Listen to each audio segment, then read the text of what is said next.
administrada. Eu sou o curador artístico, fui nomeado pelo querido Rogério para fazer, não é, a ligação entre toda as casas de cultura do estado de São Paulo convergirem para cá. Por sinal, há 15 dias a TV Globo, a TV Tribuna, mas passado para toda a rede nacional, dedicou um programa bem extenso, famoso Antena Paulista, dentro do Antena Paulista, a esse casarão, como exemplo de uma casa de cultura que nós pretendemos de relevo, no mínimo estadual, como a Casa das Rosas, como o Museu da Pessoa, como a Casa Mário de Andrade, a Casa Guilherme de Almeida, a Casa Oswaldo de Andrade, em resumo. Dentro de tudo isso, já que a casa é administrada pela Fundação Arquivo e Memória, para quem não sabe, a Fundação Arquivo e Memória fica num lugar fascinante, que muitos santistas não conhecem ainda, o Outeiro de Santa Catarina. Nós tínhamos a ideia de reviver algo necessário e simples, Museu da Imagem e do Som. Testemunho de gente de carne e osso. Nós ficamos aí 1 ano, 2 anos, afastados epidermicamente das pessoas. Então, vamos bolar Luiz Guimarães, Vânia Seixas, Silvia Papa, que são minhas parceiras lá na Fundação e colaboram com a casa. Vamos pensar no resgate dos depoimentos. Então, imaginem depoimentos de figuras como Patrícia Galvão, se nós tivéssemos, Mário Grunberg, Plínio Marcos, ano que vem, 90 anos de Plínio. E nós começamos com 3 figuras emblemáticas. O primeiro brasileiro caçado depois do golpe, o ex-vereador, hoje um advogado em São Paulo, que bem distante daquele jovem rebelde dos anos 60, o Corvo, Luiz Rodrigues Corvo. O querido grande intelectual Alcido Gonçalves. E eu tive ideia de mediador, alguém não tão distante, nada distante, com a mesma trajetória, que é o nosso decano do jornalismo, Carlos Conde. A ideia de revigorar um Museu da Imagem e do Som. Depois nós tivemos um depoimento importantíssimo com 2 pesquisadores de alguém que precisa ser redescoberto, parece brincadeira, né? Precisa ser reeditado e precisa sair do estado de fóssil ou estátua. José Bonifácio de Andrada e Silva. Então, o Arlindo Salgueiro e o José Geraldo Barbosa. E agora nós temos o depoimento, que não poderia faltar, do Geraldo Pierotti, que tem paixão e entusiasmo em grego, cheio de Deus,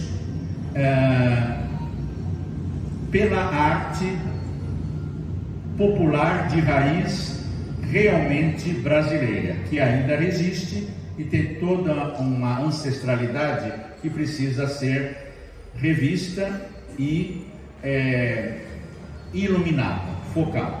Mas também na semana passada, não posso esquecer, um belo depoimento sobre um livro que me fascina, sobre um tema que me fascina e que tem, de certa forma, a ver com o universo, a atmosfera do Geraldo Pierotti, que é o livro do Sérgio Fernandes Lopes, inspirado pelo querido Gigi, Boca Maldita, não é isso, Gigi?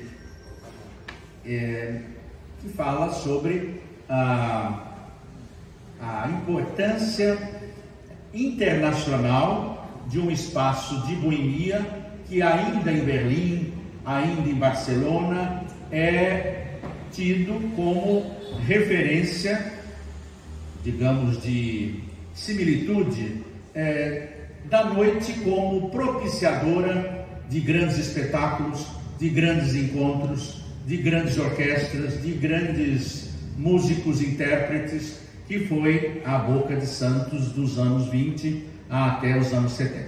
Bom, dito isso, muito obrigado, a casa está à disposição. Depois do depoimento do querido Geraldo Pierotti, nós vamos ter linkado a também este universo a apresentação, que tem tudo a ver com a trajetória de Geraldo, do Clube do Choro. Muito obrigado, Carlos Conte.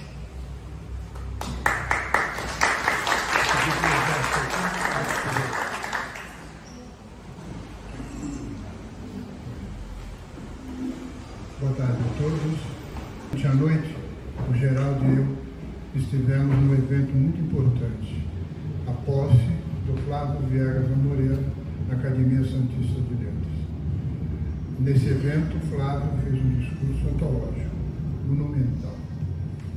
E o Geraldo, sempre generoso comigo, disse a alguns amigos comuns nossos de que ele seria entrevistado por mim.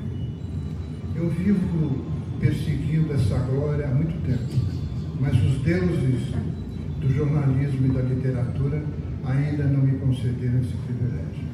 Portanto, eu farei apenas uma ou duas perguntas e o auditório, esse seleto auditório, fará muitas perguntas sobre o tema que nos envolve hoje aqui, o samba e o carnaval. Eu tive um trabalho imenso para construir o perfil do querido Geraldo Perotti. É muito difícil encontrar alguma entidade de Santos ou da Baixada Santista a qual ele não tenha prestado o brilho da sua inteligência, do seu talento e da sua generosidade.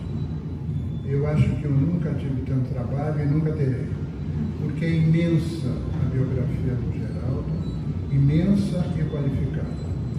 Portanto, o que eu fiz foi um resumo, na verdade, o resumo do resumo, uma síntese muito restrita das coisas que o Geraldo anda fazendo por aí, coisas maravilhosas. E vou ler aqui o resumo desse resumo. Descobri, depois de tanto tempo de amizade com o Geraldo, que ele é César, é Geraldo César. E aí fico me perguntando se ele é herdeiro daquele César romano, da dinastia dos César romano. Bem, vou ler aqui. Geraldo César Perotti nasceu na nossa ilha encantada de Santos no dia 28 de junho de 1947.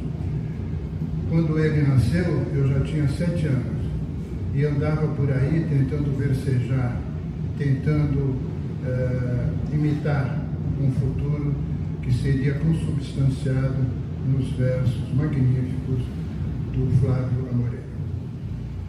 Ele é filho do grande Mansueto Perotti e dona Lucinda Buzini Perotti. É casado com dona Luísa Maria Sefe Perotti e pai de 3 filhos, Gustavo, Luciana e Marcelo, que lhe deram 4 netos, Dante, Dora, Bento e Elisa. É formado em Direito e Administração de Empresas. Preside a Pierotti Chip Supplier e a Gujumar Empreendimentos Imobiliários Limitada. Milita há 50 anos no comércio exterior. Foi componente ou participou de cargos nas seguintes entidades: Associação Brasileira de Fornecedores de Navios, Associação Comercial de Santos, Instituto Porto de Santos, Sociedade dos Amigos da Marinha, Clube do Leme, Fundação Pinacoteca Benedito Calixto, SESI e SENAI, Santa Casa da Misericórdia, Sociedade de Beneficência Portuguesa, Gota de Leite, 21 Irmãos Amigos, Instituto Histórico e Geográfico de Santos e São Vicente, Associação Cristã de Moços, Sociedade Protetora dos Animais, Associação dos Diplomados da Escola Superior de Guerra, Santos Futebol Clube, Associação Atlética Portuguesa, Clube Internacional de Regatas, Clube de Regatas Tumiaru, São Vicente Atlético Clube, Associação Atlética Banco do Brasil e corrida dos 10 quilômetros do Jornal Atebuna. Ganhou mais de 60 condecorações. Eu vou perguntar ao Geraldo como nasceu essa vocação dele para compor música, para cantar, para participar ativamente de entidades ligadas ou não ligadas ao Carnaval, e a participação dele no Carnaval Santista. Bom, boa tarde a todos. Muito obrigado, Carlos Conde. Em primeiro lugar, eu queria dizer da minha honra estar aqui presente nesse momento. Uma honra que vem de imensos motivos, de inúmeros motivos. Primeiramente, de ser uma das primeiras pessoas a participar dessa roda de conversa, desse magnífico empreendimento cujo curador é o diferenciado agitador cultural, literato, poeta, especialmente amigo Flávio Moreira. Está aqui do lado do meu querido Colégio Santista, onde eu entrei criança e saí um homem, junto com o meu querido Cláudio Bittencourt, que é o meu mais antigo amigo vivo, né? No coração, meu compadre, com várias instituições que eu pertenço, eu pertencia aqui presentes, o Choro, o Pinacoteca Benedito Calixto, escolas de samba, pessoal ligado ao patrimônio militar da cidade, minhas familiares, vi alguém do Ouro Verde aí, não sei se ainda está por aí, Barreto, do Museu do Porto, enfim, com certeza estou esquecendo de alguém, Edson, palestrante sobre azulejos portugueses, né? Meu querido parceiro Ricardo Pérez, tantos sambas e tantas canções, meu grande Nego Vando, né, ali presente, peço a ele uma salva de palmas,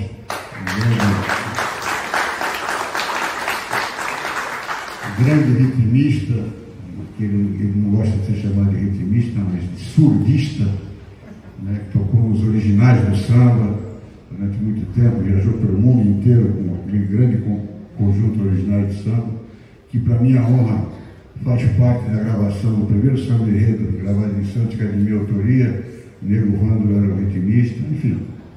Então eu estou muito honrado, agradeço muito ao Flávio e especialmente muito honrado de ser entrevistado por esse monstro sagrado. É um nome meio monstro, mas nossa, só de saber que eu ia ser entrevistado pelo Carlos Conde eu já tremi na base. Então hoje é um dia de muita alegria, com a minha família presente aqui também, com padres, com o Josué, enfim. Bom, eu comecei fazendo poesia com 9, 10 anos de idade. Eu fazia poesias, aí na adolescência comecei a fazer poesia com as minhas namoradinhas, algumas até conhecidas aqui, namorada da esposa do Clóvis, da minha mulher, que já foi minha namorada quando eu tinha 13 anos. E aí, sempre poesia, publicava alguma coisa em jornais que meu pai tinha amizade, especialmente no São Vicente Jornal, do Fernando Lix, que deve ser lembrar dele. Eu acho que era publicado porque ele era amigo do meu pai, não porque tinha uma qualidade. E tem esses recortes todos. E aí eu comecei a fazer muita paródia, né? Para aqueles que a maioria de vocês sabem, paródia é uma música conhecida e você põe uma letra, né? Geralmente uma letra jocosa, né? As minhas não só são jocosas, como são todas chulas, né? Eu tenho umas 150 paródias. A minha filha, a jornalista Marcela, diz que eu tenho que publicar. O Eduardo Silva, que foi seu companheiro do Grupo A Tribuna, diz que eu tenho que gravar. O meu parceiro Ricardo Pérez diz que eu tenho que gravar, mas eu tenho muita vergonha, porque esse lado chulo só os mais íntimos é que conhecem, né? Eu sou o presidente de honra da Pinacoteca Benedito Calixto, né? O Flávio citou mais a cultura popular, mas eu sou ligado também à cultura das artes, à cultura mais erudita, né? Assim, do erudito ao popular em fração de segundos. E eu já disse para ele, estou gravando de vez em quando alguma coisa em fitas, assim, muito desorganizadamente, e quando eu morrer, quem quiser que publique, porque antes disso eu não vou publicar, eu canto assim nas rodinhas de amigos e tal. Então, na verdade, a primeira música que eu fiz com melodia, eu já era maduro, né? Porque eu passei na faculdade, onde eu desenvolvi muito essas paródias, foi na época da faculdade de Direito. A gente fazia qualquer coisa que acontecia com um colega, qualquer infortúnio, qualquer coisa engraçada, qualquer desilusão amorosa, já estava lá o Geraldo fazendo uma uma coisinha sempre mexendo muito, né? Tirando muita onda em cima. E quando chegou no último ano da faculdade, que em 1971, eu estava no 5º ano, cheio de dívidas na época, tentando equilibrar as finanças da empresa que meu pai tinha deixado na minha mão e do meu irmão.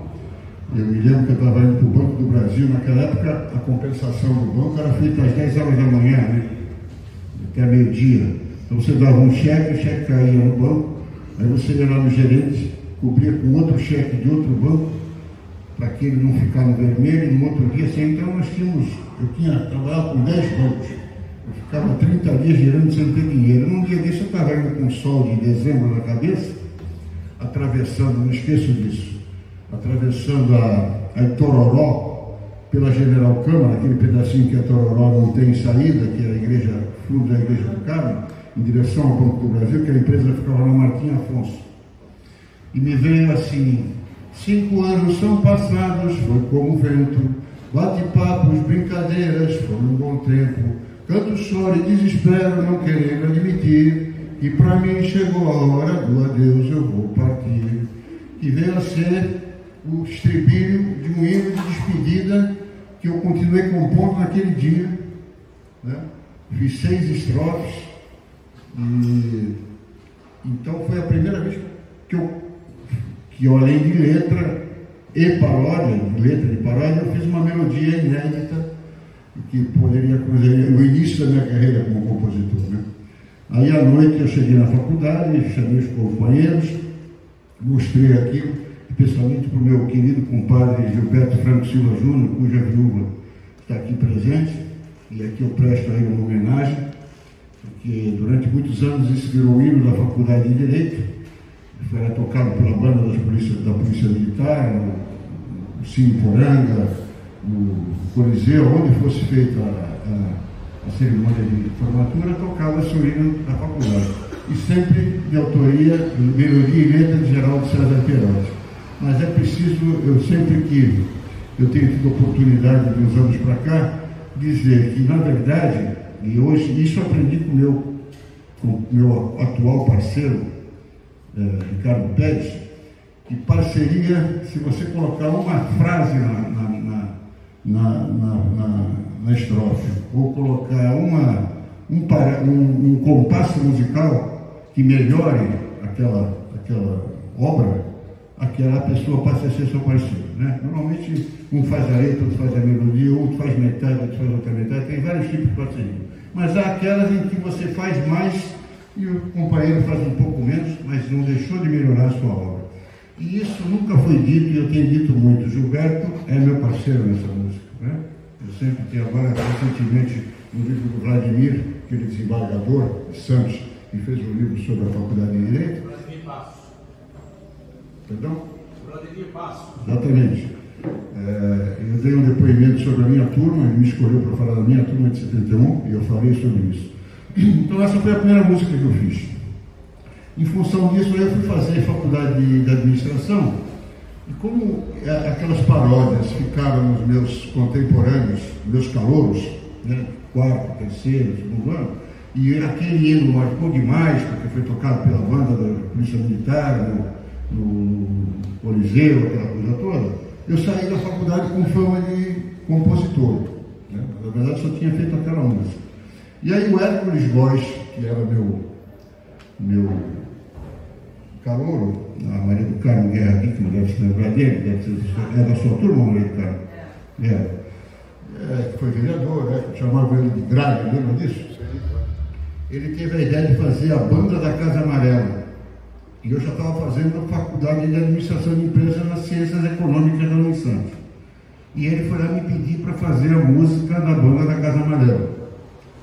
E eu fiz. Então foi a segunda música que eu fiz. E disputei um concurso pequeno de samba com o João Carlos Vieira, bom brasileiro, que ele foi vereador. Então eu sempre tenho encontro com ele, agora não tenho visto mais, você ganhei para você, né? Então eu fiz a música da banda da Casa Amarela, que saiu no Salmo de Aleluia. No ano seguinte repetiu, pediram para eu fazer, eu fiz novamente. Aí o João Carlos Moreira Sampaio, grande jornalista, que você deve lembrar, editor do Cidade de Santos, criou a banda universitária, a Bubas, Banda Universitária da Baixada Santista. E eu fiz também. E aí eu comecei a pegar conhecimento, fama, um pouco de embocadura, porque eu não sabia fazer música, né? Música até hoje, eu não toco nada. A melodia nasce na minha cabeça, eu assobio, canto numa fita para não esquecer, porque eu não sei nem pautar, né, para alguém tocar. Né? Aí eu peço para alguém que entende, para colocar e tal, enfim. Bom, aí o Drásio de Oliveira, que era irmão do Derossi de Oliveira, que era o primeiro cidadão do samba de Santos, criado pelo Conselho do Samba, ele era da minha turma, da Faculdade de Direito. Ele era compositor da Império do Samba do Nego Drauzio da Cruz. E no Carnaval de 1977, portanto nós estávamos em 76, ele me convidou para ser membro da comissão julgadora do concurso de samba enredo da Império do Samba para o Carnaval de 77. E foram lá várias edições, eu acho que cheguei até a ser presidente de uma das edições, não sei se na final. E em função desse contato com a Império, eles me convidaram para fazer parte da área de compositores da Império para o Carnaval de 78. Isso em 77, porque o samba enredo é sempre eleito no ano anterior, né? O Carnaval sempre no começo do ano. Por exemplo, agora meu amigo Ricardo Pérez já está lá concorrendo na União Imperial, né, Ricardo? Não me convidou para fazer o samba junto com ele, porque ele, naturalmente, queria um samba de maior qualidade. Então, para evitar qualquer coisa, ele esqueceu de me ligar e já me mandou o samba pronto. Olha o meu samba, gostou? Eu fiquei meio enciumado, nem respondi para ele que eu gostei, mas eu gostei. Muito bem, então, estou indo bem ou paro por aqui? Bom, aí o que aconteceu? Eu fui honrado, né, de poder fazer parte, sempre imaginei aqui, sempre achei que no meio daqueles bambas eu poderia, por osmose, aprender, né? E aconteceu que fomos para o concurso de 78 e havia 7 sambas. Inclusive um que o Nego Drauzio falou, olha, vamos fazer o seguinte, a gente faz, cada um faz um samba, era uma ala de bandas, era o Joel, aqui eu vou falar para os mais velhos, era o Joel do Instituto do IBC, que cantava no Chão de Estrelas, o Negão Alto, era o Bicário, e depois veio a ser o Nego Vando e o Ricardo sabe o que eu estou falando, veio a ser compositor da Império Serrano, no Rio de Janeiro, o Velho Bicário, que era investigador de polícia, era o Buru, que era o menos compositor de todos, que era o presidente da escola, era o Drásio de Oliveira, que era irmão do Derossi. Derossi também, não sei se os senhores sabem, também era um grande compositor. E era o Roberto Pintado, que era o parceiro do Drásio de Oliveira. Então, cada um ficou de fazer um samba. E nós fizemos um samba da ala, que, segundo o Drauzio e o Buru, que era o presidente, e seria o samba vencedor. Então a gente faria um concurso de samba enredo para movimentar a casa, porque tinha bilheteria naquela época, para você fazer dinheiro quando tem, como até hoje, né, Ricardo? Quando tem concurso de samba enredo, você cobra uma entrada lá, explora o bar, aquela coisa toda, para fazer dinheiro, para comprar fantasia, instrumentos. E então a gente ficou de fazer 3 ou 4 eliminatórios, mas com o acordo inconfesso, interno, de que seria o samba da ala. Eu estava maravilhado, porque imagina, eu nunca tinha feito parte de uma escola de samba.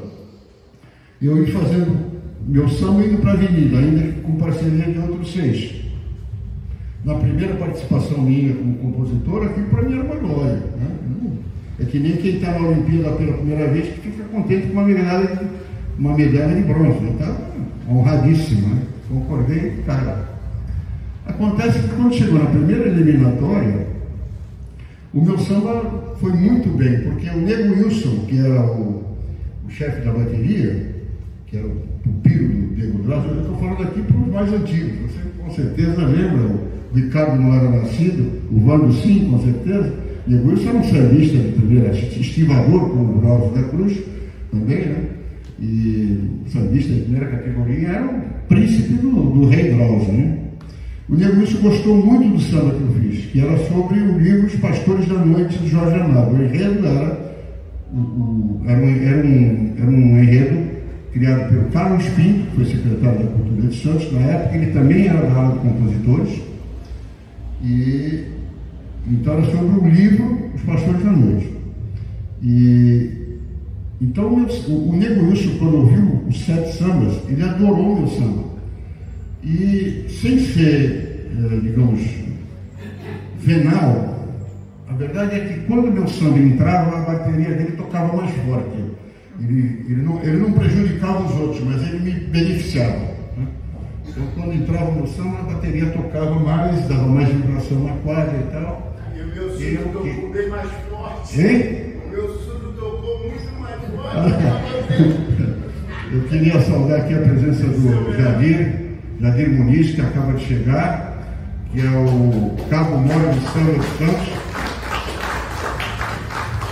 filho do Marechal de Samba dos Santos, que é o J. Muniz Júnior, escritor de muitos livros sobre samba, sobre Forças Armadas, cujo um dos primeiros foi prefaciado pelo Carlos Conde. Você pensa que eu não sabia? Você que prefaciou.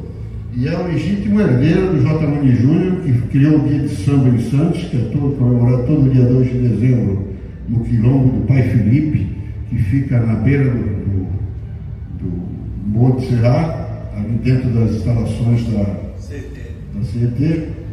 E o Jadir foi mestre de sala, foi compositor, é escritor como pai, enfim. Me sinto muito honrado de estar aqui sendo prestigiado pelo Estado Maior do Samba, que é representado por você, representando o seu pai, viu, Jadir? Muito obrigado pela presença. Então aí acontece isso, o samba pegou, né? E o Buru, que era o presidente, que também era um dos compositores, voltou e disse assim: olha, nada de acordo, cada um por si, Deus para todos. Se tiver que ganhar o samba da ala, porque o samba da ala foi feito realmente por todos. Eu participei do samba da ala também. Tem uma estrofe inteira que é minha lá. Porque esse negócio, hoje em dia, vocês veem os nomes dos compositores de samba enredo, às vezes a linha com os nomes dos compositores é maior do que o samba, porque vem 10, 12, 18, né? Na verdade, o que acontece na maioria dos casos é que somente um faz, e os outros patrocinam os dados materiais desse Jadir, para poder dar apoio na quadra, transporte de torcida, alegorias, essas coisas todas, mas porque tem um prêmio em dinheiro hoje, então às vezes é um investimento, mas na verdade quem faz é um ou dois só. Naquela época não, todos nós fizemos, inclusive Carlos Pinto. E estou demorando demais, né? Você diz aí, se tiver para cortar. A minha filha, que é repórter, fala que eu sou o terror dos editores, porque eu não dou corte. Eu vou falando que não, em televisão eles pegam alguma coisa que você fala e cortam, mas eu não consigo dar muito bem. E aí ele chegou e falou, ficou meio chateado e tal com aquela coisa, e cada um por si, Deus para todos. Então tá bom, vamos lá. Eu tinha já uma certa possibilidade, material e tal. A minha cunhada, casada com meu irmão, era uma artista plástica, assim, amadora, muito boa. Então a gente ficou de madrugada fazendo, minha mulher deve lembrar, saveiros, igrejas de papel laminado, saveiros, igrejas, né? O que mais, gente? Então, quando na segunda eliminatória, ia lá, minha turminha toda com aquelas coisas, levantando e tal. A verdade é que eu ganhei as 3 eliminatórias e a final, em todas elas, com mais de 100 pontos. Só na final, que eu samba, acho que do Serginho, teve mais de 100 pontos. E era um júri independente. Eu conto isso porque depois eu vou falar sobre como estamos falando sobre o Carnaval de Santos. Isso é uma história importante do Carnaval de Santos, porque a Império entrou em crise por causa disso. Então, o que aconteceu? Os jurados, eu tenho até hoje, alguém me anunciou como pesquisador, eu não sou um pesquisador, mas eu sou um arquivista de vídeos, áudios, jornais, recortes e apetrechos que a minha mulher chama de muquifo. O quarto onde a Marcela morava antes de casar virou meu escritório. E quando entra alguém ali é crise na casa, porque, entendeu? Aquela bagunça desorganizada, mas eu sei tudo onde está. Então tem coisas que, se Deus me der tempo, eu acho que não vai dar, dá para fazer um museu de arte de som, que você falou, né? Então eu tenho todas as planilhas até hoje com as notas dos jurados. Os jurados eram Lorde de Ambulância, que era o Figueiredo, que era radialista da Rádio Clube de Santos, era o Valdemar Esteves da Cunha, enfim, era o pessoal da crônica carnavalesca toda. Então era um júri, pelo menos teoricamente, isento. Não era, tinha gente da escola também, que o Drauzio Cunha, mas a maioria era de gente de fora. Então eu ganhei na boa, mas o Guru ficou muito aborrecido e não teve grandeza, que Deus o tenha.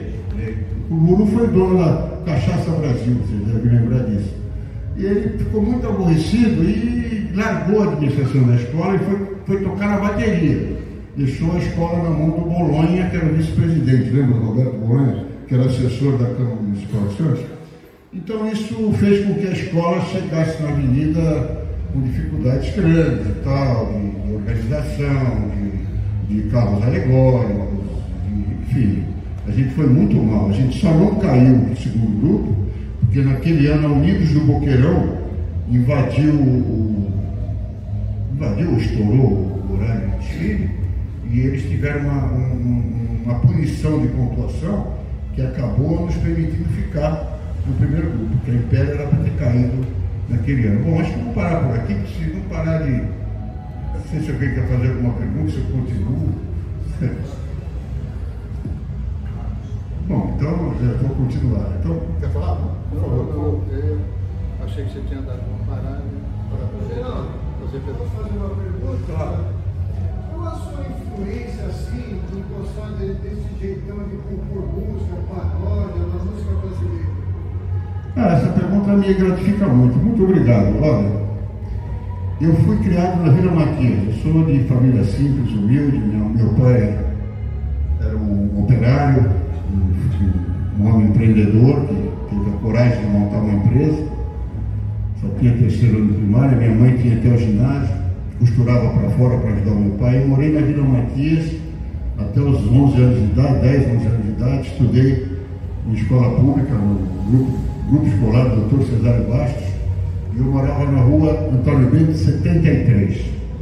Quem quiser passar lá hoje, quase esquina com a Lucas Fortunato, a casa ainda está lá. Está reformada à frente. E ela era geminada com 75. Geminada, e ela era aquelas casas como até hoje, com um porão. Você para chegar na sala, tinha uma pequena areazinha assim com 3, 4 degraus. Era simples, humilde, mas de alvenaria. Tinha 3, 4 degrauzinhos que para por acima do nível do porão ali. E depois lá no fundo, depois da cozinha, uma casa pequena, 2 quartos, banheiro, cozinha, um banheiro, cozinha e pronto, e um tanque nesse platô acima do porão. Depois descia novamente e era um quintal que dava num bequinho que tem entre Antônio Bento e a Rua Lisboa. Não sei se alguém aqui conhece a Vila Matias, sabe o que eu estou falando. Então esse muro do quintal que dividia com 75 era baixinho. Então minha mãe lavando roupa aqui nesse platô via o quintal do 75. O 75 era a casa da Neuza Coca-Cola, que foi porte-estandarte, acho que nem Nego Ramos sabe isso. Quantos anos você estava? Eu estou com 68. Você conheceu a Neuza Coca-Cola? Não. Neuza Coca-Cola? Era Chacrete? Não. Isso foi em 1955. Estou falando em 1955. Eu tinha 8, 9 anos. Eu sou de 47, imagina. Então, nessa casa morava a Neuza Coca-Cola, que foi a primeira porte-estandarte da Império do Samba. O Nego Drauzio da Cruz, que isso você sabe, que em 1954 foi considerado, foi premiado como baliza. Naquela época tinha os balizas que davam pulos na frente das escolas de samba e tal, não era ali. O Negro Drauzio era magrinho. Vocês todos devem ter conhecido o Negro Drauzio, um homem de mais de 100 quilos, né? Um negro forte. Mas ele era um bailarino espanhol, magrinho, logo brilhantino, o cabelo todo esticado para trás, com brilhantina e tal. E ele frequentava a casa da Neuza Coca-Cola. Não sei se era namorado dela, se não era. O Negro Drauzio sempre foi muito mulherengo, teve vários filhos com várias esposas, com várias mulheres e tal. E ali foi fundado o Império do Samba, no final do ano de 1955. Então eu via, com 8, 9, 10 anos de idade, o Negro Drauzio chegar, descendo o bonde na Pinheiro Machado, ali onde tem aquela igreja presbiteriana, onde hoje ali começa ali o Centro de Cultura, o bonde passava por ali, e ele vinha, uma quadra, eu morava na segunda quadra, então eu via ele passar em frente à minha casa e tal, e do meu quintal eu via as rodas de samba que aconteciam. Eu acho que é daí. Você me perguntou, né? Então eu via samba desde menino. Fora isso, o meu pai foi criado em São Vicente, onde ele era muito popular, muito querido. Tem lá até hoje, ele com 47 anos, teve uma praça de esportes que até hoje existe, pequena, em São Vicente, que é a Praça de Esportes Mansueto Perotti, que ele construiu. Ele foi 27 anos presidente de São Vicente Atlético Clube. E ele era muito amigo do Maurício Moura e do Maurici Moura, que foi considerado um dos maiores seresteiros do Brasil. Quem é de Seresta sabe o que eu estou falando. Nesses dias andaram divulgando aí alguns LPs dele e tal. Né? Bebia muito, coitado, mas era um seresteiro maravilhoso. E eles faziam parte naquela época, as escolas de samba não existiam ainda. Ou existiam, mas não era o principal, desculpe. Não era a principal atração do carnaval. A atração do carnaval eram os ranchos de choro, os blocos e os cordões. Não existia ainda concurso de samba, de escola de samba. E os choros tocavam no domingo de carnaval, na Ana Costa. E o Rumba Calunga era o conjunto de choro de São Vicente, onde tocava o Maurício Moura, o Maurici Moura, o Gentil. Estou falando com quem conhece choro, você sabe quem é. Gentil, que era cavaquinista, o Hugo, 6 cordas, o Maurício tocava 7 cordas. E como eles eram muito amigos do meu pai não dormia, meu pai muito popular, gostava muito de introduzir pessoas, harmonizar pessoas. Muito obrigado. Agora sim. Meu pai convidou o Rumba Calunga para quando saísse do desfile do Gonzaga, fosse tomar um lanche na minha casa na Vila Matias. Então minha mãe fez empadinha, croquetinha, aqueles croquetinhos que a minha mãe fazia, nunca mais ninguém fez, né? Tem a receita, mas ninguém sabe fazer. Croquetinho de carne, aquelas coisinhas, empadinha e tal. Me lembro a casa, a sala. Eu ainda vou lá qualquer hora dessa, ainda vou comprar aquela casa, sei lá, para virar um museu da família. Mas uma sala menor, porque assim, muito melhor que essa. Uma mesa de jantar. E aí, daí a pouco, vindo de bonde pela Ana Costa, descendo na Pinheiro Machado, entra pelo Antônio Bento, nos anos 55. Vocês lá no Clube do Choro tem uma foto disso. Tem uma foto, o Marcelo Laranja tem, eu mandei para ele lá no Marcelo. Entra o Rumba Calunga, tocando pela rua, Antônio Bento, choro, né? E entrou pela minha casa, a vizinhança toda, imagina, em 1955, 56, né? Então eu também fiquei, eu tenho foto que eu estou, o muro da casa, um muro pequenininho, assim, de uns 2 metros, eu pequenininho com cap de marinheiro, naquela época criança usava cap de marinheiro e colarzinho havaiano de plástico. Eu não sei nem se era de plástico, naquela época acho que nem existia plástico, né? Acho que era de papel. Pano. Então eu estou em uma foto que eu estou ali, está Maurício Moura, Gentil, Hugo 6 cordas, aqueles monstros todos da música de cordas, né? E eu estou ali pequenininho, então acho que veio daí, né? Meu pai também gostava de música, meu pai ouvia muito Francisco Alves. Ainda hoje, quem é que me falou? Foi você? Quem me falou que vai ter um encontro aí de seresteiros, de me convidar? Eu falei, eu vou cantar a obra, eu canto com mais satisfação o samba canção, minha mulher sabe disso, Minha esposa falou que você gostava muito do Moreira da Silva. Isso é outra história. Isso eu parei de ouvir por causa da minha mulher. Porque ela detesta. Então eu punha Moreira da Silva na Moreira da Silva e Jorge Veiga. Sou capaz de cantar a obra deles inteira, os dois. Porque a samba de velho, 90% eu canto. Eu e meu compadre Gilberto, é falecido. E eu punha ela muito gentil, ela não me proibia, só que ela saía da sala. Então eu, para não perder a companhia dela, parei de ouvir. Mas eu vou voltar. Agora a casa está maior, né?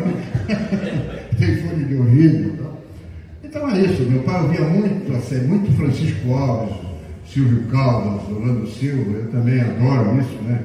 Eu gosto mais ainda do que samba enredo. Se tiver lá no Quifrango, de vez em quando a gente vai lá, tem aquele pessoal cantando lá, assim, me convidar, não precisa convidar a segunda vez, já saio cantando, desafinando e tudo. Então acho que vem daí. Eu vou fazer uma. Posso fazer algumas? Claro. Imbricadas numa só. Você falou de Pastores da Noite, já que nós estamos aqui também com uma casa literária, o Santos é uma História, é o nome do projeto. E a sua trajetória tem muito a ver com esta história. Mas você também homenageou alguém que dedicou um romance de 3 tomos, 3 fascículos, que é Os Subterrâneos da Liberdade, o Jorge Amado. Inspirados aqui em Santos. Eu gostaria de fazer uma pergunta sobre a sua ligação com a obra do Jorge Amado, que não é Os Pastores da Noite. Os Subterrâneos da Liberdade é uma catedral literária inspirada na luta, brava luta dos estivadores da nossa cidade nos anos 30 e 40. Essa é uma questão. E você, meu caro Geraldo, como empresário e como compositor, não é? Como artista, também foi pioneiro, de maneira muito sincera, de uma questão que hoje é naturalizada, que é o respeito às identidades LGBTQI, no caso de uma composição de 1988 dedicada a na época chamado transformista, célebre, até nacionalmente, a Greta Stark, não é? Não é isso? Perdão? Qual era o nome? Tony Stark. Então, A história era jurado. De chamar a atenção da sua posição avant-garde, não é? Nesta questão de validação dos direitos, não é? E das expressões LGBTQIA+. E também uma terceira pergunta, e gostaria muito que todos participassem, sem timidez, com perguntas, meu querido Carlos Conde, que você, com esse lastro todo, como compositor, que tem como característica nas composições a irreverência, essa pergunta é sempre feita a artistas de vários matizes. Como que você conviveria hoje, como compositor, com, digamos, o patrulhamento do politicamente correto? Só. Caramba, mais uma meia hora para responder. Bom, primeiro o Jorge Amado, eu tive acho isso uma passagem muito bonita da minha vida, da qual eu me orgulho muito. Quando meu samba ganhou, que aliás deu uma coisa também que eu me orgulho muito, e sempre gosto de repetir, o samba Pastores da Noite é o primeiro samba enredo gravado em disco, naquela época a bolacha preta, por compositor de Santos, para a escola de samba. Em 1969, a Império do Samba trouxe um samba do Mano Desce da Viola do Rio de Janeiro, porque o Drauzio tinha costume de ir no Rio de Janeiro, pegar as fantasias da Império do Serrano, do Rio, que era uma grande história, como é até hoje, e trazia, viu, Jair? Seu pai sabe disso. Ele trazia componentes e trazia fantasias. Trazia componentes com fantasias e fantasias para componentes de Santos. Então, naquela época tinha muito índio, né? Tinha umas alas que eram tudo mais ou menos igual, no Brasil inteiro. Então ele pegava as fantasias da Império Serrano no Rio de Janeiro, trazia para Santos e usava na Império do Samba em Santos. E ele ia buscar samba também no Rio de Janeiro. O Nego Vando sabe, Ricardo Pérez, grande compositor também, Jadir, com certeza outras pessoas também, mas o Mano Décio da Viola foi um dos maiores compositores de samba enredo do Brasil, até hoje considerado. Pai do Jorginho de Império, mas Jorginho de Império, no meu ponto de vista, ainda era menor do que o Mano Décio, concorda, Jair? Era um grande compositor, sambista, mas o Mano era maior. Né? Então, o primeiro samba enredo gravado para o Carnaval de Santos foi a Arte em Tom Maior, que era o enredo daquele ano, de autoria de Mano Décio da Viola. O primeiro samba enredo de compositor da Baixada Santista, gravado em Santos, foi Os Pastores da Noite, da minha autoria, para o Carnaval de 78. E quando eu gravei o samba, a direção da escola me pediu para entrar em contato com o Jorge Amado para convidá-lo para a gente desfilar como destaque, uma vez que o livro era o livro dele, se ele poderia vir. Doutor Josué, meu pneumologista, o remédio não está adiantando muito. Está melhorando. Muito bem. Então, me pediram para entrar em contato com ele para convidá-lo para vir desfilar. E eu liguei para a casa dele, e uma coisa que eu não esqueço, me deram o telefone dele, não me lembro como é que eu consegui. Liguei para a casa dele no Rio Vermelho, em Salvador. Atendeu uma senhora. Eu digo, bom dia, eu sou Geraldo Perotti, eu sou compositor de uma escola de samba de Santos, cujo enredo esse ano é um livro de samba, um livro. Era Zé, quando eu perguntei quem era Zé, mas era Catai, foi ela que atendeu o telefone. Eu gosto da simplicidade dele, não tinha governanta para atender, foi ela que atendeu. Dona Zé, eu sou Geraldo, eu sou compositor de um samba, de uma escola de samba que vai sair em Santos, com o enredo do seu livro, com o enredo do seu marido, o livro do seu marido, eu gostaria de convidá-lo a conversar com ele. Será que eu poderia falar com ele? Jorge! Não é assim, então, quer dizer, coisa bem prosaica, bem sem frescura, desculpa. Aí veio ele com aquela voz dele calma e tal, bom dia, ou não, eu me identifiquei novamente. Ele foi muito gentil, falou, olha, eu estou muito honrado, fico muito feliz.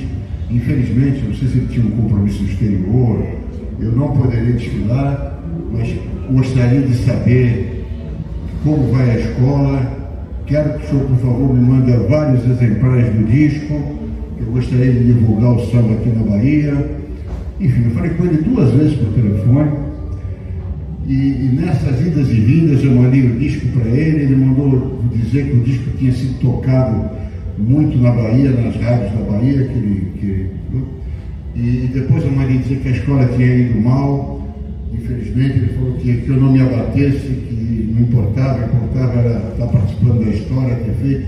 E eu tenho na minha empresa, inadvertidamente esmaecidas pelas lâmpadas fluorescentes, mas a salvas a tempo ainda, 2 cartas da Academia Brasileira de Letras, papelzinho,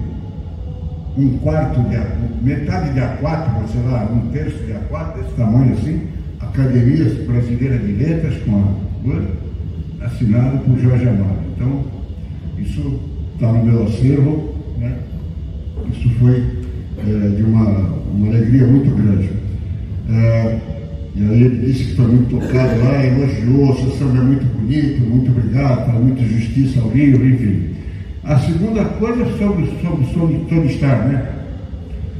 Bom, eu tenho que admitir ser, digamos assim, influenciado pelo preconceito da época, né?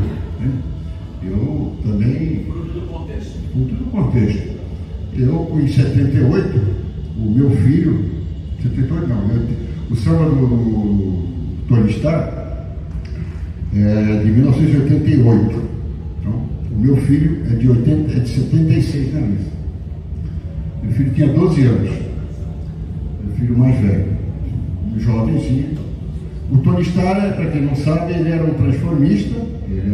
Se transformava, não era um transformista como hoje, de mulher. Ele não era uma mulher trans, mas ele se vestia de mulher, como se fosse um travesti, e fazia shows no Pink Panther, no Fugitivo, no Night and Day, e durante os finais de semana ele era jurado naqueles programas de auditório do Silvio Santos, do Gugu e do Bolinho. Então, quando me foi dado, quando eu fui, e quando chegou no Carnaval de 88, 98, não houve, a escola vinha de uma crise, estava no segundo grupo, e o Drauzio falou assim, não vai ter concurso de samba enredo, vocês façam aí. E aí eu acabei fazendo samba, e junto com o Léo e o Dr. Roberto, mas que participaram um pouco, praticamente não participaram, na verdade aí uma outra homenagem, quem participou muito, ajudou bastante, foi na minha casa, foi o Zinho, que eu mostrei o samba para ele, ele botou uma ou duas notinhas ali que melhoraram muito o samba. Então o Zinho é meu parceiro informal desse samba, mais do que os outros que constam, pouco participaram, quase nada. E aí eu tenho que confessar, ser vítima da coisa da época. Você sabe que eu não sou homofóbico, minha empresa até foi digamos assim, premiada pela inclusão da universidade. Friendly, né? Empresa, graças a Deus, muito antes de existir o ESG, que é o que está na moda agora, dá até crédito da empresa que pratica o ESG, que é ecologia, social e governança, né? As empresas internacionais valorizam as empresas. Se você mostra que, talvez os senhores muito saibam, você mostra que a sua empresa é inclusiva, você tem maiores oportunidades de negócio. Hoje isso é um capital, né? Mas a minha empresa, graças a Deus, pelas origens do meu pai, ela sempre foi muito inclusiva. O meu funcionário mais importante, que eu devo 90% da minha vida, sucesso da minha vida profissional, minha mulher sabe disso, era negro, era homossexual, acabou comigo 41 anos, era mais conhecido no exterior do que eu. Quando eu ia lá, perguntava no Mr. Rubens, e faleceu de Covid na minha empresa, está trabalhando comigo, enfim. O salão, você esteve lá na inauguração das novas instalações da empresa, o salão tem o nome dele, então tem uma coisa que eu não sou, é homofóbico. Mas eu tinha... Muitíssimo, apesar de pouca erudição, mas tinha muita cultura. Então, mas aí eu tenho que... 77 anos, a franqueza sempre foi um dos meus defeitos ou das minhas qualidades. Agora, com 77 anos, mais ainda. Eu me preocupei, filho de 12 anos, preconceito enorme naquela época, o meu pai fazendo um samba para um gay, como é que vai ser isso? Né? Mas eu tinha que fazer. E eu acho que eu fui muito feliz, porque eu falei subliminarmente, e eu vou cantar um pedacinho para vocês, podem? Então eu consegui falar que precocemente mostrou vocação, e aí eu não estou dizendo se mostrou vocação para a arte ou se mostrou vocação para a homossexualidade. Então, como a Império vinha voltando, viu, Jardim? Seu pai sabe disso, talvez você saiba também. A Império sempre teve... Eu entrei na Império quando a Império já vinha em crise. A Império foi pentacampeã Brasil Santista, foi, não sei se pentacampeã paulista, entendeu? Era uma escola que batia, inclusive, a campeoníssima Brasil, a X9 nos bons tempos, né? que é a pioneira. Mas o Drauzio, dinheiro na mão dele era vendaval, né? Ele era um dos maiores sambistas do Brasil, como o próprio pai do Jadir atesta, né? Respeitadíssimo no Rio de Janeiro, mas ele administrava a escola muito mal. Então, constantemente, a escola ficava punida, ela desfilava, pegava uma verba, desfilava, no ano seguinte ela não prestava conta do carnaval anterior, ela era punida, não podia desfilar. Então, quando eu entrei na Império, ela já vinha meio assim. Muito bem. Então, em 88, ela vinha voltando do segundo grupo. Então, por isso que fala do jeito que eu vou cantar para vocês. Império outra vez de bem com a vida, quer dizer, voltando. Este ano na Avenida vem para apresentar esse grande estilista, produtor figurinista de um brilho invulgar. Precocemente, vocação já demonstrou, e no teatro de revista, para o Brasil se revelou, e vem brilhar a casta luz, é cor, brilha mais que uma estrela nessa noite de esplendor. E vem brilhar a casta luz, é cor, brilha mais que uma estrela nessa noite de esplendor. Brilhando desde o tempo de criança, do colégio ao Casablanca. Fugitivo e night and day, produzindo shows para a TV e dançando em Nova York para americano ver. Mostrando toda a arte e a grandeza, o talento e a beleza desse artista sem igual, sem igual. Bolinha, Silvio Santos e Gugu projetaram o seu nome no cenário nacional, Bolinha, Silvio Santos e Gugu projetaram o seu nome, diz aí, no cenário nacional. Esse grande artista aqui, como está. Então, quer dizer, eu tinha preocupação de dizer, meu filho pequeno, para meu pai, então eu pus de uma forma velada e ao mesmo tempo dizendo, quem sabia, sabia, quem não sabia, adivinhou. Então foi isso. Mas eu confesso a você que naquela época, minha mulher, não sei se lembra, mas eu fiquei preocupado, porque quando eu fazer um samba para um homossexual, naquela época não existia nem a palavra gay, né? Gay é uma coisa mais moderna. E eu consegui fazer, então... De maneira subliminar, como tudo que você tem feito aí sutilmente. Das canções que eu conheço suas, nem paródias, tem uma que me toca muito, por um espaço muito querido para mim, não é? Poeta, a Boemia Santista, é um lugar bem poema, um lugar assim, agradável. E é uma paródia deliciosa que você fez, uma canção para o Mais. Eu posso cantar. Mas... É algo menos poucas. Alguém tem uma paródia, é uma música mesmo. Alguém tem uma pergunta, não é mais uma pergunta? Chopibol, eu só queria, antes de esquecer, que nós coroássemos. Primeiro, você precisa votar. Segundo, você precisa relatar isso. Nós precisamos de relatos da sua trajetória enquanto compositor e como memória viva do que foi uma Santos pujante em termos de, não é nem boemia, em termos de efervescência cultural popular. Mas para coroar o fechamento, depois das perguntas, para fechar de maneira nobre, sobre um rei, não é? O inestimável Pelé, uma composição que você fez ao Pelé na Império do Santo, ok? Mas o mais, para mim, tem uma sutileza, não é? Até germânica, que você incorpora, você cria personagens, onomatopeias, figuras de linguagem, como o sóio ocorrer no Geraldo Queiroz. Isso me felicita muito, porque você já citou o Dr. Vladimir Passos, amigo também do Zé Geraldo, que está lá em Curitiba, e vai participar, desembargador mesmo, vai participar em setembro de um depoimento sobre a Casa Amarela, sobre aquele livro que você também foi testemunho, não é isso? Tem o livro do Clodomiro Teixeira, sobre a Casa Amarela, para quem não é de Santos, célebre escola de Direito, universidade, e tem o livro do Dr. Vladimir Passos.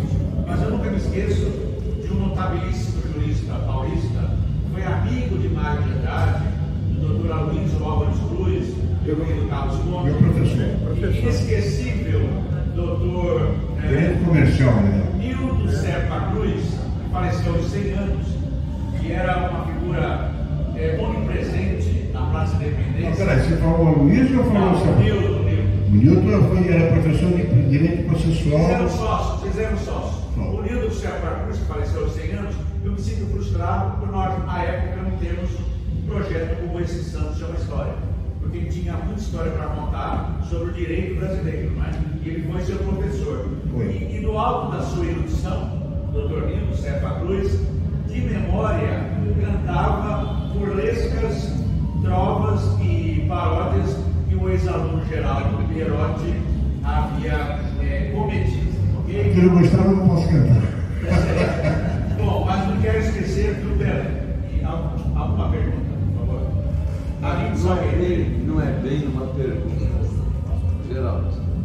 O que me chama a atenção no seu depoimento, eu como psicólogo aqui, é você ser fiel às suas origens, às suas raízes. Quando você fala lá da Vila Matias, da casinha que você morava, né? E ao adentrar a escola de samba, você integra, né, o pobre do intelectual, né? E isso que eu quero chamar a atenção, porque hoje nós vivemos uma sociedade polarizada nesse sentido, em que parece que quem está bem, né, ignora o pobre, o favelado, o pessoal mais simples, sabe? Então existe uma dicotomia, uma cisão, né, que é conjuntiva e que até se revela na política, né? Tem os caras dos ricos, dos poderosos e os políticos dos pobres, sei lá, né? Então eu queria deixar patente aqui meus cumprimentos a você por ter integrado e ter assim, o privilégio de nascer de uma família chefiada pelo seu Mansueto, né, que integra isso, e que eu acho que a gente precisa, é a Casa das Culturas, né, está aqui exatamente para isso, para integrar o povo, né, quando o Flávio fala do Colégio Santista, que hoje é um colégio do povo, não é mais o colégio da elite, né? Você mesmo disse que estudou lá no Cesário Bastos e depois foi para cá, né? Como o meu cunhado, teu amigo, Jorge também, que o pai era... A minha turma, né? Fundador do PT, Jorge, meu querido amigo, dançava com a minha mulher, danada. Quando eu brigava com ela, integrava para dançar aqui, enfim. Mas então, eu acho que a Casa da Cultura está representando isso. É uma volta, né? A gente tem uma sociedade mais democrática, né? Porque o samba, por exemplo, ele nasceu de uma revolução, né? Até 1800, e aí José Bonifácio foi um grande lutador na defesa da cultura negra, da música africana, porque ele cantava e dançava o Olodum, mas nasceu, né? No livro lá do Jorge Amado, Tenda dos Milagres, ele vai falar da revolução, veja, porque quem fazia o batuque ou fazia o samba era chicoteado em praça pública, porque só era possível a modinha europeia, né? Então, quanta gente morreu para que o samba, que é a raiz do povo, vingasse, né? Então, eu quero mais uma vez parabenizar, trazer à tona esse... Aproveito, Alindo, nós temos mais 5, 7, 10 minutos. E hoje nosso encontro na tenda, não é? Na tenda da Casa das Culturas, vamos dedicar o culto do choro ao querido Geraldo Pierotti. Daqui a 10 minutos começamos lá a celebração da sua presença com o Clube do Choro. E aproveitando, Alindo, o seu esforço por José Bonifácio, ao lado do José Geraldo, a pergunta sobre o Pelé, a pergunta sobre o Chopebol, que o Zé Geraldo me pediu, o Gigi poderá ajudar. E outra, uma curiosidade, não é uma pergunta seca. Você fez alguma homenagem a José Bonifácio em samba? Não. Então, a gente vai fazer. Bom, vamos lá, não tive oportunidade, não fui solicitado também. Bom, vamos lá, muita coisa. Primeiro eu quero responder uma coisa que eu não respondi, que é muito obrigado, Alindo, pelo seu depoimento. Mais do que eu mereço. Eu procuro preservar. Eu gosto de ter essa raiz que me ajuda também, às vezes, a agir como preciso, às vezes até na empresa, saber falar a língua, ou saber, não ter medo de me posicionar de uma forma, às vezes, mais popular e tal, né? Então, eu gosto disso, de conseguir conviver eruditamente com pessoas de alta cultura e também... Minha mulher sabe disso, eu conservo isso. Isso me ajuda, né? E uma coisa que eu sempre tenho um alto padrão de vida, graças a Deus, meus filhos foram criados. Quando eu fui para o Santista, meu pai já estava melhorando, estava começando a empreender e tal, mas com muita dificuldade. Mas eu sempre tive um padrão muito alto, meus filhos sempre tiveram. E uma coisa que eu sempre procurei é que eles soubessem que isso não era motivo de orgulho, isso era uma benesse que eles tinham, né? Inclusive, eu depois posso falar até outras coisas, eu não sei se é delicado eu dizer isso, mas só para vocês entenderem, até para confirmar essa vontade que eu sempre tive. Eu dava festas na minha casa, tinha uma casa com um quintal maravilhoso, casa de mais de 1000 metros quadrados, bem prejudicado do Amaral. Ia carrinho de pipoca, hot dog, churros, palhaço, bailarina, tudo de água. E no dia seguinte eu ia numa gota de leite e punha o aniversariante sentado, tem um filme disso. Sentado ali, fazia a mesma coisa para a criançadinha da rua direita, onde eu era secretário, inclusive, do conselho. Então, meus filhos todos têm filmes, 3, 4 anos de aniversário, sentados naquelas cadeirinhas pequenininhas, com aquela criançadinha negra, criança, filhos de órfãos, empregadas domésticas. Então, eles aprenderam a conhecer os dois lados da vida. E eu, graças a Deus, eu acho que eles, assim como a minha mulher também, que vem de uma família nesse sentido, muito consciente dessa necessidade desse comportamento social. Então, eu dou graças a Deus aos meus filhos. Nenhum deles eu vejo soberba, arrogância, prepotência, graças a Deus. Bom, sobre o aspecto de politicamente correto, eu preciso morrer, porque eu estou cansado disso, é uma coisa horrível. O Rubens chegava para mim e dizia: eu sou negão. O Rubens, que foi meu funcionário. Né? Às vezes eu chego com alguém, brinco lá na empresa, meu filho fala: não fala assim, pai, pô, você pode entrar um processo.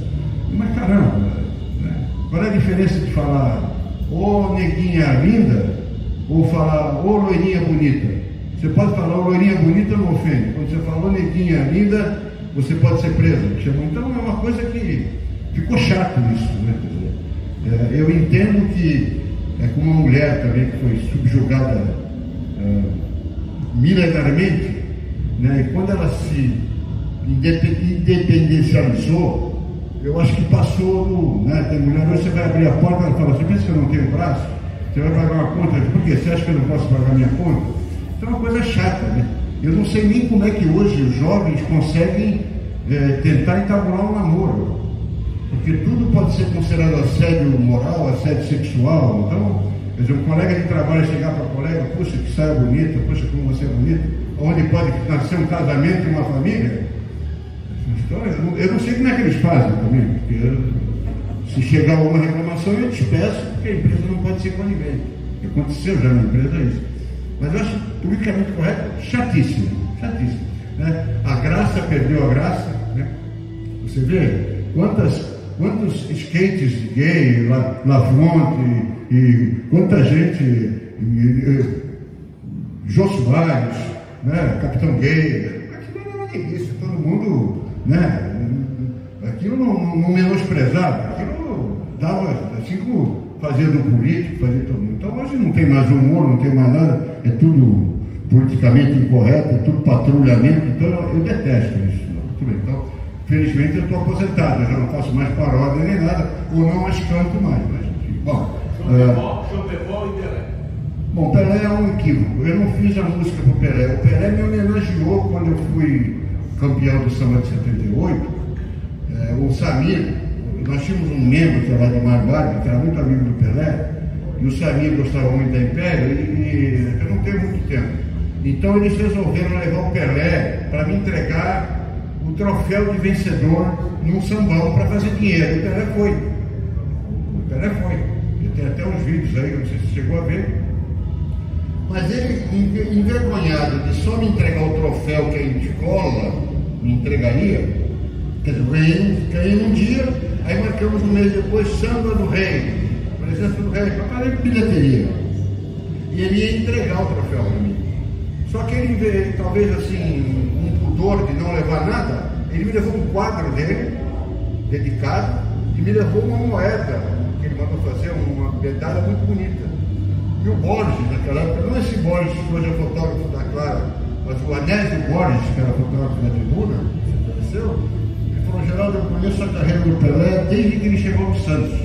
Eu nunca vi ele homenagear ninguém, ele é sempre homenageado. A primeira pessoa que eu vejo ele homenagear, entregar alguma coisa, você. Então ele entregou o quadro, entregou essa medalha gravada ao Geraldo, compositor e tal, e me entregou a medalha de toques da FIFA, que ele tinha saído do Cosmos, tinha acabado de se aposentar, e a FIFA, em homenagem a ele, forjou umas moedas para servir de toques na escolha de campo, aquelas coisas, no mundo inteiro. Então ele me levou aquela moeda. A outra, o que era o chão de bola? E a sua participação? O Shopee-Ball era um clube formado de futebol de praia. Desculpe, quem fez um samba muito bonito pro Pelé foi meu parceirinho aqui, Ricardo Pérez, que eu ajudei a cantar em homenagem ao Pelé, que infelizmente os dirigentes do Santos não tiveram a sensibilidade de colocar para homenagear o Pelé quando ele era vivo, que era uma música para quando o Pelé fosse na Vila, assim como tem o Maradona quando ia na Bomboneira, se punha uma bandeira com o Maradona, um canhão de luz iluminava o camarote do Maradona, e no vídeo aparecia e se tocava uma música. O Ricardo Pérez fez uma música maravilhosa, foi gravada pelos sambistas de Santos, eu tenho a honra de ter participado no vocal, né?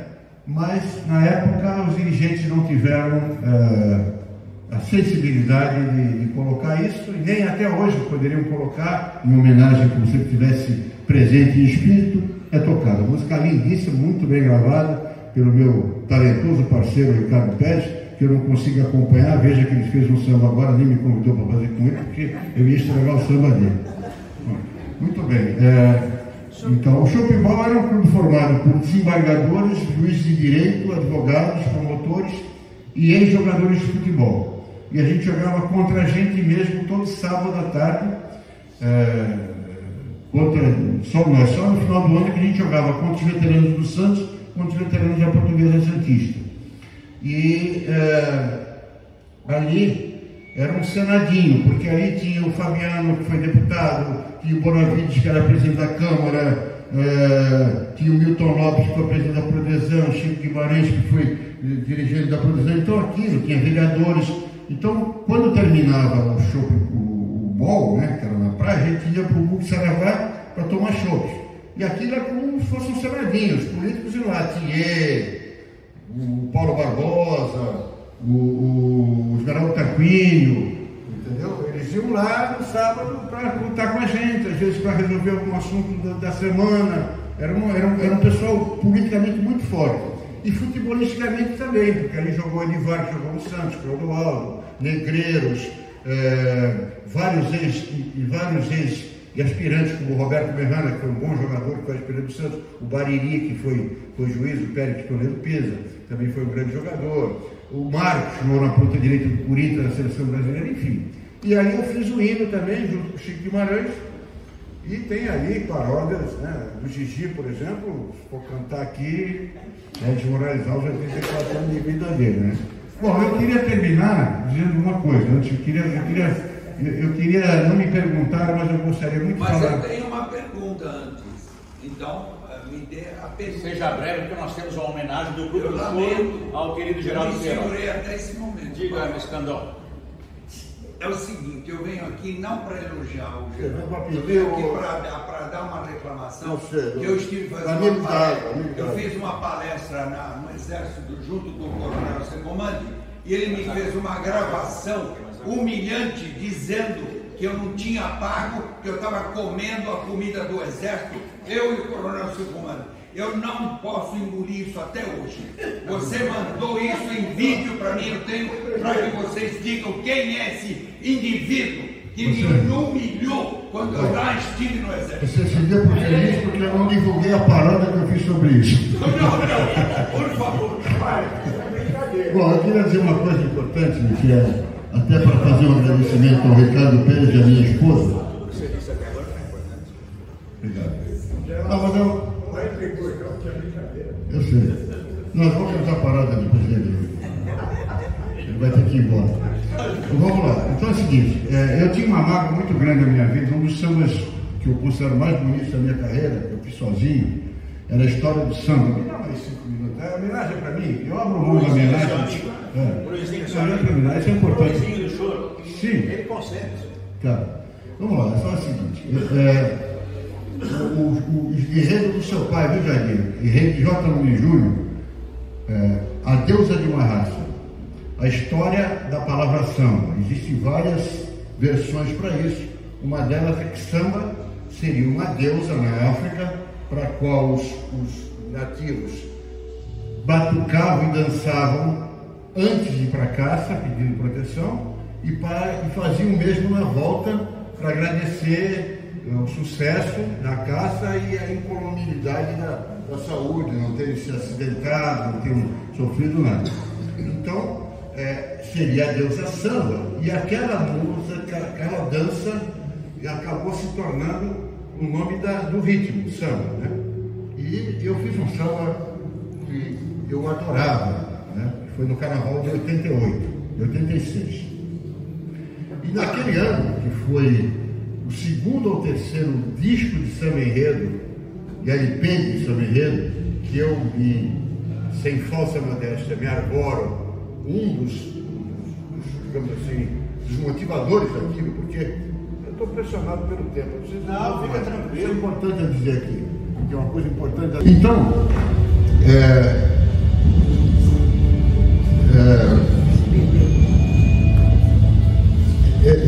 quando eu fiz esse samba, naquele ano, era o terceiro ou quarto da LP, talvez o Ricardo possa me ajudar, acho que não era mais que o quarto da LP, depois que eu fiz o samba, que eu gravei o samba de 78. Quarto, né, Ricardo? E porque quando eu fiz o samba, deu notícia, o J. Muniz Júnior, o Lógico Cocheleto, o Jornal Tribuna, Moura na rádio, enfim, eu dava entrevista toda semana.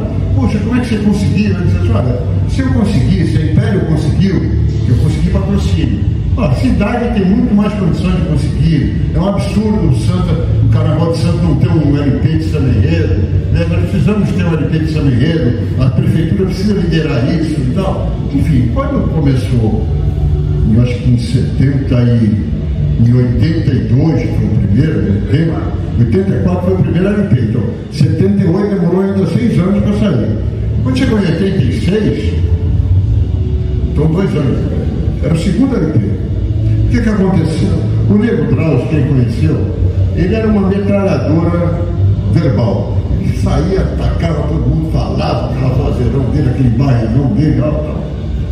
Ele brigou com os dirigentes da UESBAS, que era a União das Escolas de Samba da Baixada Santista, que era presidida, ou vice-presidida, por outro, pelo Milton Boca Mole, que era dono de um bar na Campos Melo, que era compadre, padrinho dos filhos do Drauzio, mesmo relacionamento. E o Toninho Madrugada, que era companheiro ligado, meu querido Pedrinho da Velha, lá, que era compositor também, assessor direto do Justo e tal.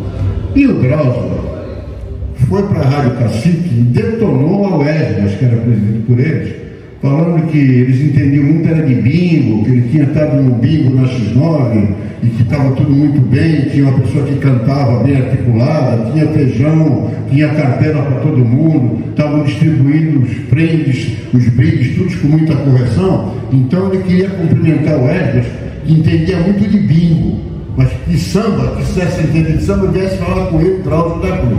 Esse tipo de coisa, eu tenho isso gravado. Deus ainda vai me dar tempo de eu dar isso para o Museu de Som, eu preciso digitalizar. Então, o Toninho Madrugada, para se vingar do Drauzio, impediu a Império de gravar o samba, que era o meu samba, eu adorava. O nosso naquela época gravava no Rio, no mesmo estúdio que grava o samba do Rio de Janeiro. O nosso cantor foi para lá, e quando chegou lá ele foi impedido de gravar. Tinha uma ordem aqui por telefone, naquela época não tinha e-mail, tinha fax, não tinha celular, nada disso. Imagina, 86. Não vai gravar. Eu saí da minha empresa, já era um empresário, relativamente de sucesso, fui lá no bar do Milton, me lembro que eu saí lá chorando. Poxa, vocês estão batendo, não, se nego isso, se nego aquilo, não vai gravar. Eu disse, isso que é escola, né? O samba é meu, eu nunca fiz nada pra você. Não, eu te admiro, meu branco, não sei o quê, mas não vai gravar. Eu saí lá chorando. Em 86, eu tinha quase 40 anos, é isso? 39. Então, saí, eu não esqueço, saí lá chorando. Então, eu tinha uma mágoa desse samba não ter sido gravado. E o que aconteceu?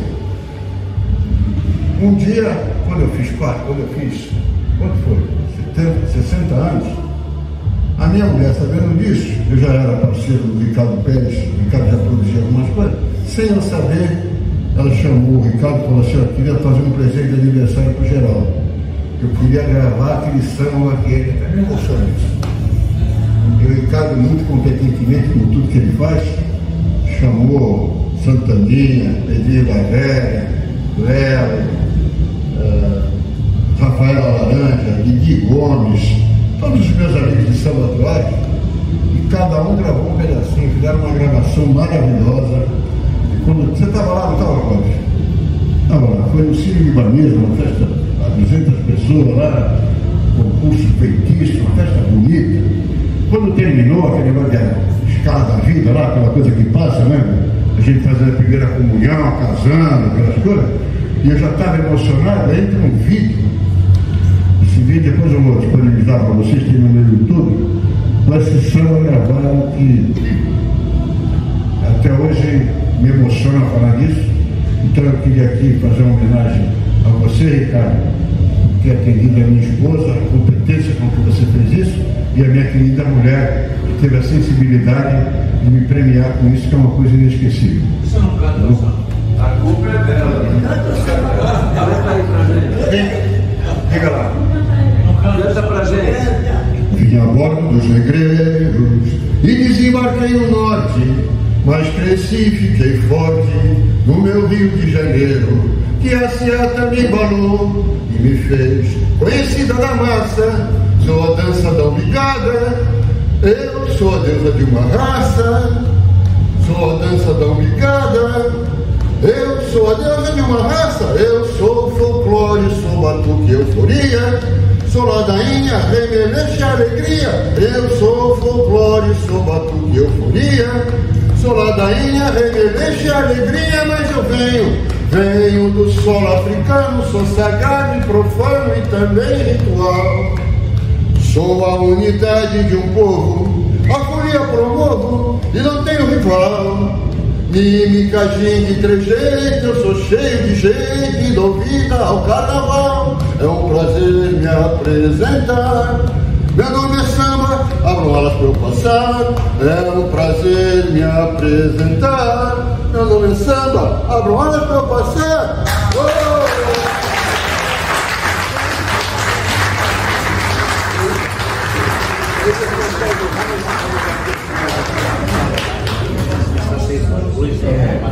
Bom, para terminar, para cantar do Heinz.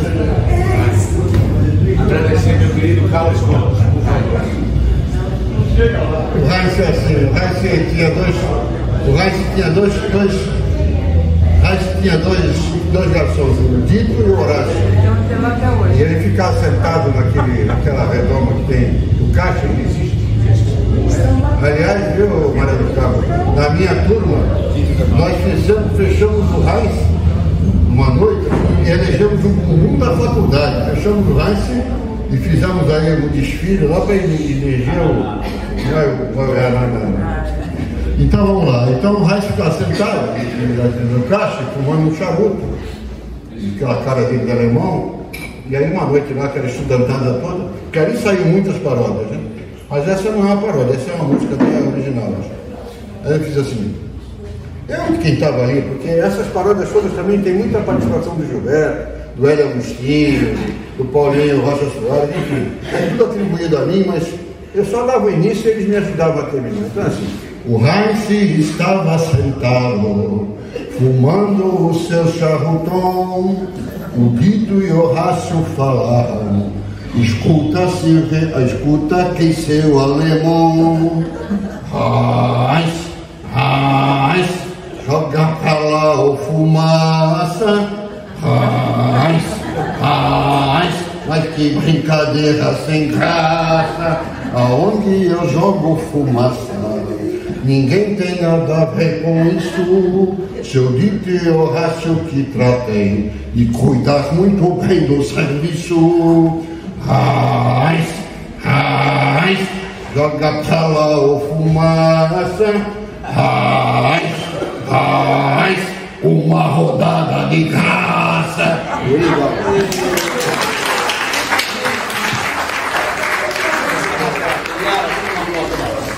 Muito obrigado, vamos ao choro, hein? Muito obrigado ao Geraldo Pierotti. Vai ter mais, hein? Eu queria ocupar aqui 15 segundos, complementando o que o Geraldo vinha falando, para lembrar que o Pelé era chamado carinhosamente de negão e recebia isso carinhosamente. O rei do professor.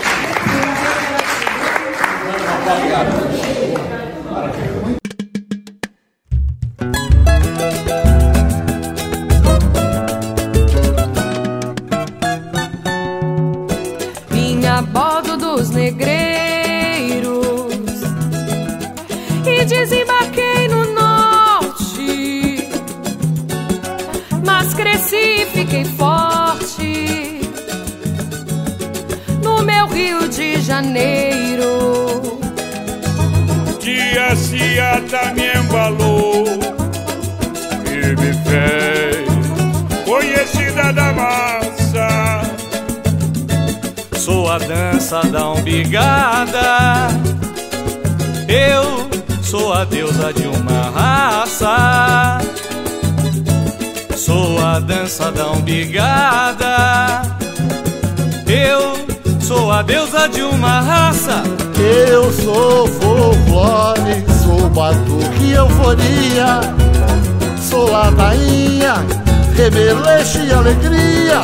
Eu sou folclore, sou batuque e euforia, sou ladainha, remeleixo e alegria. Venho do solo africano, sou sagrado e